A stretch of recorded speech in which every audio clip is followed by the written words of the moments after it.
Marcos 6:30-34.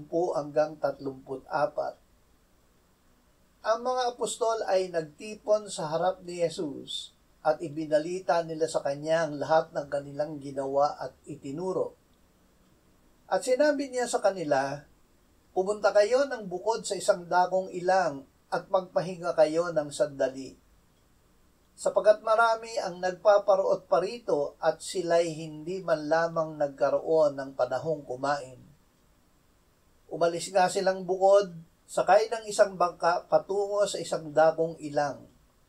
Ngunit maraming nakakita sa kanilang pag-alis at sila'y nakilala. Kaya't tumakbo sila mula sa lahat ng mga bayan at nauna pang dumating sa kanila. Pagbaba niya sa pampang, nakita niya ang napakaraming tao at nahabag siya sa kanila sapagkat sila'y tulad sa mga tupa na walang pastol at sila'y sinimulan niyang turuan ng maraming bagay. Ang gamot sa lupaypay na tupa.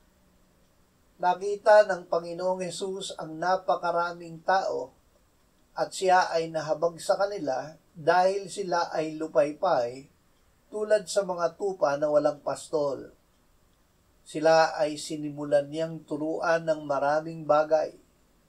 Itinuro niya sa kanila ang kalooban ng Diyos na nasusulat sa kanyang salita, ang kapayapaan na kaloob ng Diyos.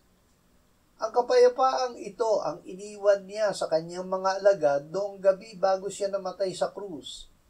Sinabi niya, "Kapayapaan ang iniiwan ko sa inyo, ang aking kapayapaan ay ibinibigay ko sa inyo.